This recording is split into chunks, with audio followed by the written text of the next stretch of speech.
How to receive the gift of the divine will.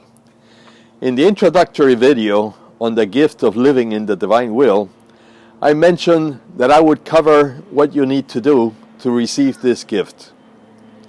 The gift of the divine will is just that, a gift.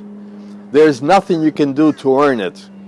One needs the desire to receive it and to formally decide to no longer give life to one's own human will. Jesus says, quote, "You don't need paths, nor doors, nor keys to enter into my divine will. To enter, creatures need but remove the pebble of their own will. A soul has but to desire it, and all is done. My will assumes all the work." February 16, 1921. It is important to remember that having desired the gift, after deciding to sacrifice one's own will, that it is Jesus who does all the work. Only Jesus can do a divine act. We always remain creatures. A lesson for life: forget self. From the very first moment a soul decides to embrace living in the divine will, they must learn to forget themselves.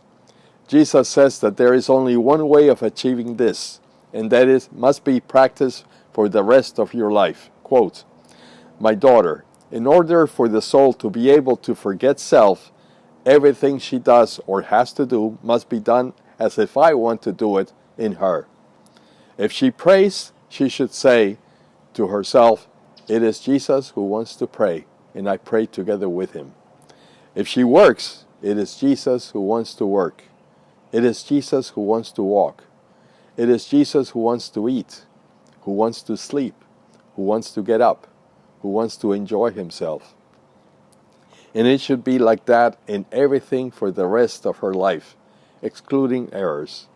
Only in this manner is the soul able to forget self. For not only will she do everything because I want to do it, but because I want to do it, she will need me." Quote, August 14, 1912. Everything should be done with reference to Jesus, because it is He who is doing everything within us, except error, meaning sin.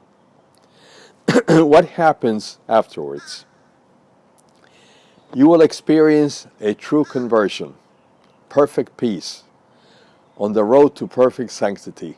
It is assumed that if you want to receive the gift of living in the divine will of God, is because you seek sanctity. If not, this gift is not for you. Nothing that is happening in the world will disturb your peace, because you will be living in heaven while still on earth. Prepare to be tested. The same way Adam was tested in Eden. When you say yes to receive the offer of living in the divine will, you will be tested. How or how many times, I don't know.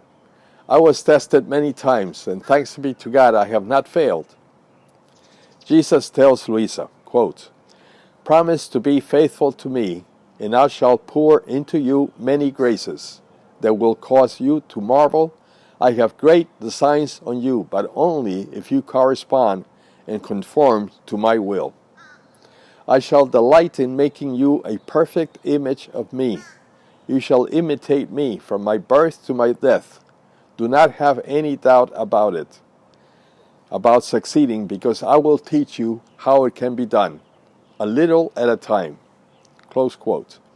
The purpose of the gift of the divine will is to allow God to receive perfect glory from the whole human family, i.e. from Adam to the last human to be created.